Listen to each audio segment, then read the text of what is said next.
नारंगपुर गांव में एक रामू नाम का एक व्यक्ति अपनी बीवी सीमा और 2 बच्चों के साथ रहता था।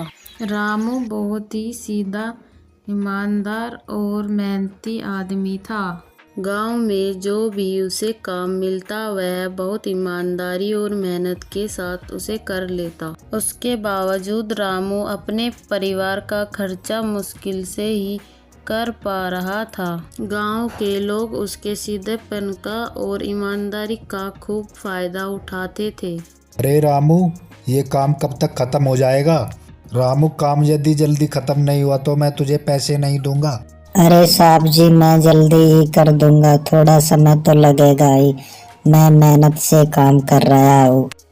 रामू जमींदार की डांट सुनकर अपना काम करता रहता है और फिर अपने घर की ओर चला जाता है। मन ही मन रामू सोचता रहता है कि मैं इतनी मेहनत और ईमानदारी से काम करता हूँ, फिर भी जमींदार मुझे भली बुरी सुनाकर चला जाता है। सीमा, मेरे लिए खाना लेके आ जाओ। हाँ जी, अभी आती हूँ, मैं खाना तुम्हारे लिए लेकर आती हूँ। अजी सुनते हो, मैं ये कह रही थी कि पिंकी की फीस जानी है, जमींदार से पैसे मांगे। नहीं, आज देखता हूँ, यदि देगा तो वो। जैसे ही रामू खाना खाने के लिए बैठता है, दरवाजे से आवाज आती है।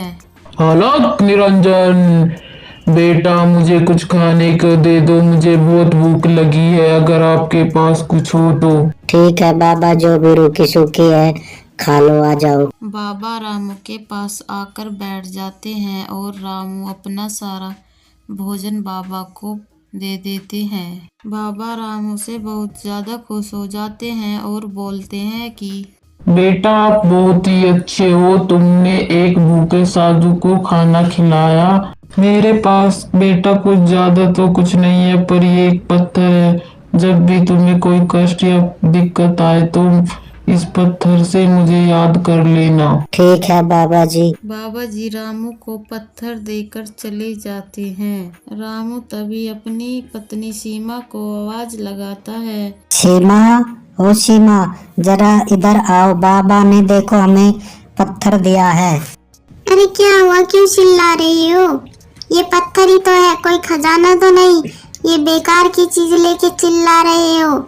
जाकर अपने काम पर ध्यान दो, बच्चों की फीस भी नहीं गई है अब तक। तुमको कैसे समझाऊं मैं, समझ में नहीं आता। और ये बेकार सा पत्थर फेंक दो। पापा, मुझे बहुत सारे टॉय और खिलौने चाहिए। ठीक है मेरे बच्चे, जब मेरे पास बहुत सारे पैसे आ जाएंगे, वो आपके बच्चों को बहुत सारे खिलौने दिलवाऊंगा। ठीक है पापा, ठीक है पापा। ओए ओए ओए ओए ओए। इसके बाद रामू जमींदार के खेतों की ओर काम करने के लिए निकल पड़ता है। रामू रास्ते में मन ही मन सोचता रहता है कि मैं अपने बीवी बच्चों के लिए कुछ नहीं कर पा रहा। रामू देखता है कि जमींदार बैठा हुआ है चौक पर। अरे रामू, काम खत्म हुआ है नहीं हुआ आज? नहीं साहब, शायद आज हो जाएगा। रामू, तू कामचोर हो गया है, लगता है तुझे काम देना बंद करना पड़ेगा। इसके बावजूद भी रामू जमींदार के खेत में काम करने के लिए चला जाता है। रामू उस दिन बहुत मेहनत से काम करता, परंतु वह जमींदार का काम खत्म नहीं कर पाता। थका हारा रामू जमींदार के घर की ओर चला जाता है कि इसी उम्मीद में कि आज उसे पैसे मिलेंगे। रामू जमींदार के घर जाकर दरवाजा खटकाता है। घर पे कोई है? हाँ रामू, अंदर ही आ जाओ, मैं अंदर हूँ। डरा सहमा रामू घर के अंदर चला जाता है। आ जाओ रामू, कैसे आना हुआ? कुछ पैसे चाहिए थे, यदि मिल जाए तो बिटिया की स्कूल की फीस भरनी है। रामू, ये बताओ खेत का सारा काम हो गया या नहीं? कल हो जाएगा, थोड़ा ही बचा हुआ है। रामू, मैंने तुझे क्या कहा था, सारा काम होने के बाद ही पैसे मिलेंगे, निकल जा मेरे घर से। बेचारा रामू निराश होकर अपने घर को लौट आता है। उस दिन रामू सीमा से खाना भी नहीं मांगता और चुपचाप आकर चारपाई पर लेट जाता है। फिर उसे पत्थर की याद आई। मन ही मन में उसने सोचा आज रात को चुपके से वह उस पत्थर को देखेगा, कहीं वह जादुई पत्थर तो नहीं।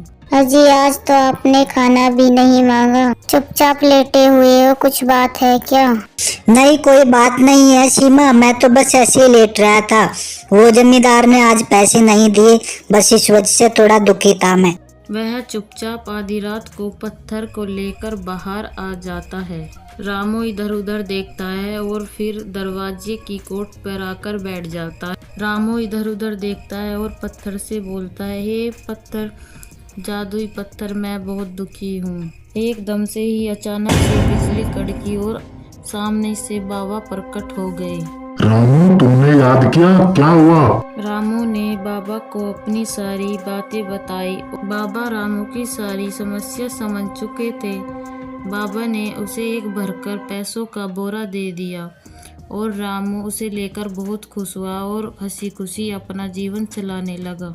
इसलिए कहते हैं सब्र का फल मीठा होता है।